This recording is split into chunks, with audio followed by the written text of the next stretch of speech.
I clamp my water glass. Next week I'm moving into your place, Tessa says. A cork pops. My father, Graham, pours champagne into crystal I've never seen. My mother, Elaine, has china out, not Sunday dinner, an ambush. I've already started packing, Tessa adds. 1 day tops. My parents exchange pleased glances. To new beginnings, Dad says. Glasses rise, mine doesn't. The garage boxes make sense now, tubs labeled Tessa, Winter Tessa books. When I texted, she wrote, temporary storage. I should have known. Like when Mom waved off paying her rent again. That's what family does. Last week I overheard Mom tell Aunt Lila, Nora is lonely in that big house. As if my life were a guest room. I set my glass down and reach for my purse. Why so serious? Tessa laughs. You get company. I save on rent. My fingers find the manila envelope I almost left in the car. I lay it on the linen. Actually, I say, I have news too. I slide out the papers. Sale agreement. I sold my house. I have 30 days. Tessa's flute slips and shatters. Mom's smile drains. Dad frowns. You can cancel, Dad says. Cooling off periods exist. We promised, Tessa, Mom adds. She can't find a place in 30 days. Aunt Lila coughs. We were going to move her things Tuesday. I unlock my phone. Tessa's new room, a Pinterest board by Mom and Lila. Paint swatches, a brass bed. The old labels, selfish, difficult, pass through me. I made this decision for my reasons, I say. It's final. Ruth squeezes my hand. Good for you, she whispers. By morning the story will spread, and calls will surely start. The first call comes Tuesday while I'm pouring coffee. Aunt Lila's voice is hushed. Elaine says you sold your house to keep Tessa out. I set the mug down and let the lie rattle to a stop. I sold because I had to, I tell her. Silence, then a sigh that means the disappointment will travel. By lunch, my phone is blistering.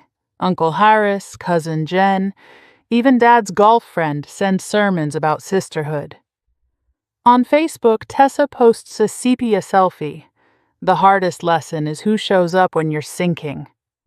Mom comments, "We're here, Angel." I delete the app. At my desk, Maya leans in. Your sister says you left her homeless. I wad a napkin in my fist. She has an apartment, and parents with a spare room. Maya blushes.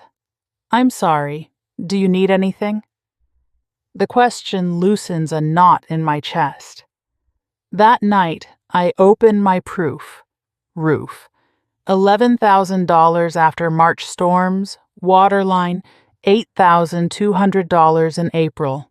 Furnace, a June death, $5,000. Bank statements, property taxes, sleepless notes, a paper spine I built while everyone wrote their script on my back. I email Barbara Cho, my advisor, for a sanity check. She replies, You made the right call. Consider inviting key voices and presenting facts. So I do. I text, Tuesday, 7 at my place. I'll explain everything once. Packing becomes a nightly ritual. Plates hiss in newspaper, books drop in labeled boxes. When I find the photo from closing day, me on the porch, key aloft, grin ferocious, I set it where I can see it. Thomas from marketing messages, got a truck, I can help. At 6:59 on Tuesday, the doorbell rings. I've set the dining table with folders, invoices, bank statements. When the door opens, my parents file in with Tessa and Aunt Lila. Thomas stands. Barbara opens a pad. Before anyone decides what I owe, I say, see what the house cost. Roof $11,000. Water line $8,200. Furnace $5,000. I slide each bill forward. I sold so I wouldn't drown. Dad studies the totals. Mom watches the photo of me with keys aloft. Tessa crosses her arms. Creative accounting, she says. You just don't want me. Barbara's voice is even. Enabling feels like love until it empties the well. Nora made a prudent choice. Thomas adds, I'll help you move Saturday. I set down a business card. Our marketing team has an assistant opening. Interview next week if you want it. Tessa doesn't reach for the card. Aunt Lila clears her throat. Elaine, we have a guest room. She can start there, short term. The room exhales. Dad nods. I can't fix a roof with advice, he mutters, his version of apology. Mom's eyes soften. I'm sorry for the pile-on, she says. Tessa stands, wobbles, then pockets the card without looking at me. I'll think about it. 3 weeks later, Thomas and I steer the last box into a sunlit downtown flat. The payment is lower. My pulse is too, truly. I hang the porch photo beside an empty frame I mean to fill. Sunday dinner feels different now.